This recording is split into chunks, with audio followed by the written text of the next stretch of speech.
Les filles suivront-elles le mondial? Après, voilà, Ça ne me dérange pas plus que ça. Oui, même si c'est tard. J'aime bien le football, oui. C'est vrai? Oui.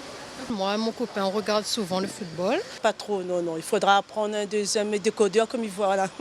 Effectivement, ça serait bien une féminisation de ce milieu. Je ne suis pas d'accord. Après, voilà, Ça ne me dérange pas plus que ça. Cela n'échappera à personne, ce soir c'est le lancement de la Coupe du Monde au Brésil. Tous les 4 ans, c'est un rendez-vous que les fans du ballon rond ne manquent sous aucun prétexte. Des supporters qui, il faut le dire, restent majoritairement des hommes, même si les supportrices sont de plus en plus nombreuses. Alors aujourd'hui, la parole est aux femmes. Comment vont-elles vivre ce mondial? Je ne suis pas d'accord.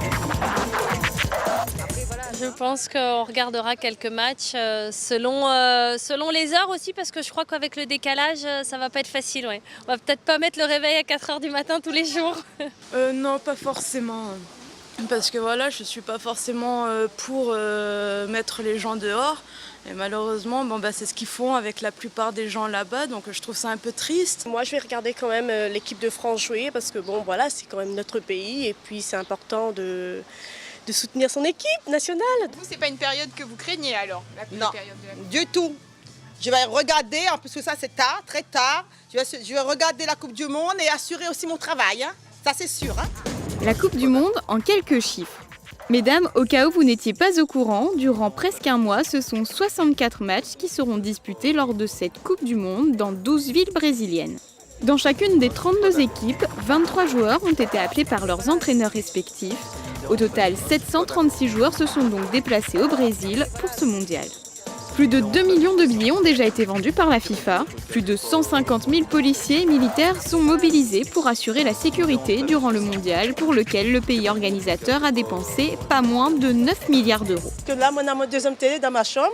On va prendre le deuxième décodeur, on va mettre dans la chambre là-bas. Elle sera plus tranquille. Il y a quelques jours, lors d'un entretien pour l'AFP, la brésilienne Marta, grande star du football féminin, a réclamé à la FIFA des arbitres femmes pour la prochaine Coupe du Monde.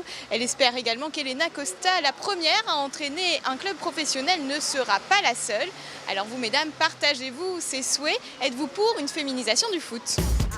Un milieu trop masculin? après, voilà, Ça ne me dérange pas plus que ça.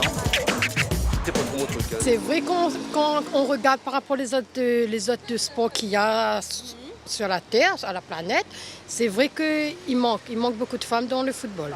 Pourquoi pas? Je pense que ça valoriserait un peu la femme dans ce côté-là. Les présentatrices télé, il y en a un petit peu plus féminines pour le football, parce qu'avant, il y a quelques années de ça, il n'y en avait pas du tout. Maintenant, on en voit un peu plus. Mais oui, le milieu, effectivement, c'est un milieu typiquement masculin. Mais oui, ça va peut-être s'ouvrir. Mais bon, il va falloir du temps, à mon avis. Les filles et le foot. Avec près de 60 000 licenciés en France, les femmes sont de plus en plus nombreuses à chausser les crampons. Un chiffre qui a quasiment doublé en moins de 14 ans puisqu'elles n'étaient que 35 000 en 2000. Malgré cette progression, la France reste largement distancée par l'Allemagne où la barre du million de licenciés a été franchie dès 2008. Le football reste la discipline la moins féminisée en France avec seulement 3,5% de licenciés. Qui va gagner alors? C'est peut-être l'Espagne, oui, mais j'espère l'Allemagne. La Coupe du Monde pour les hommes débute donc dans quelques heures avec le match Brésil-Croatie. Pour les Bleus, les choses sérieuses débuteront ce dimanche. Et pour l'équipe de France de football féminin, le mondial ce sera l'année prochaine. En attendant, hier soir, elles ont tenu tête aux Brésiliennes en concédant un nul 0-0 lors d'un match amical disputé à Cayenne, en Guyane.